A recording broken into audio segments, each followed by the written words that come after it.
Assalamualaikum warahmatullahi wabarakatuh. Sampurasun rampes kumaha damang. Nah, alhamdulillahirobbil alamin, urang patepang deui dina lawungan dinten ieu. Nah, sanaos diajarna daring keneh, urang kudu tetap semangat diajarna, sangkan dina nyaking materi, dina diajarna barokah sareng manfaat kangge urang sadaya. Nah, materi anu baris dipedar dinten ieu nyaeta materi anu pamungkas bab 4 dina semester 1. Materi anu baris dipedar dinten ieu nyaeta ngeunaan artikel. Nah, cat acana aya nu terang teu artikel teh naon? Wangenan artikel.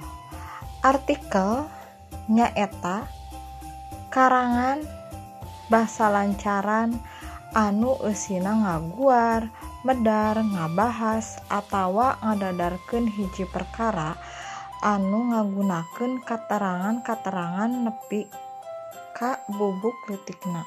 Nah, jadi artikel di dieu teh maksudna tulisan atawa karangan ngeunaan hiji hal anu dijieun tur dianggap penting jeung aktual.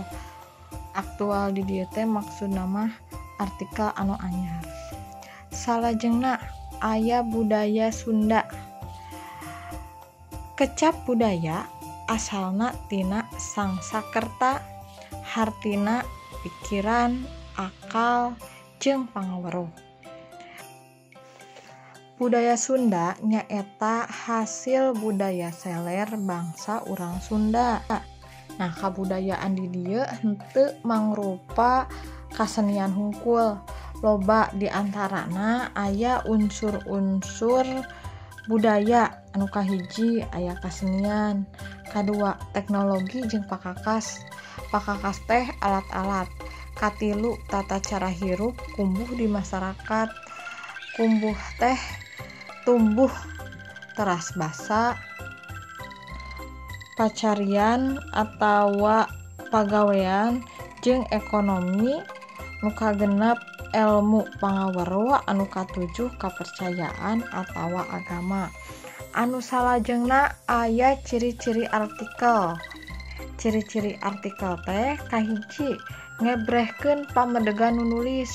Jadi nu kadua dumasar fakta. Tah fakta teh kudu benar. Katilu dumasar panalungtikan atawa pengalaman. Panalungtikan teh penelitian. Anu kaopat anyar atawa aktual. Anu kalima dimuat dina majalah atawa koran. Ayeuna mah kungsi artikel teh teu dimuat dina koran wae nya, seueur bentukna dina internet, dina web, dina situs-situs sajana. Nah, anu salajengna fungsi artikel.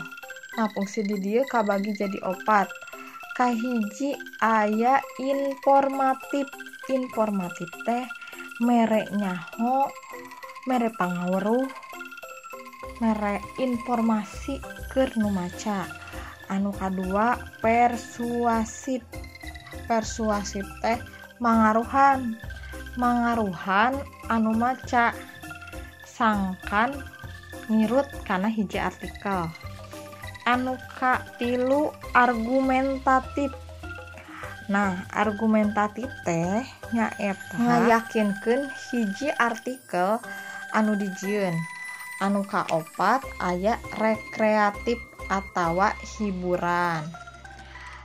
Anu salajengna bagian-bagian artikel.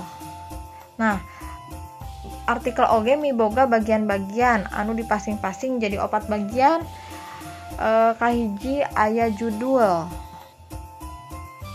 Nah, biasana dina judul teh ngaran anu ngawakilan hiji artikel. Anu kadua aya bubuka. Biasana mangrupa panganteur paragraf awal kana eusi hiji artikel. Nah, anu salajengna eusi.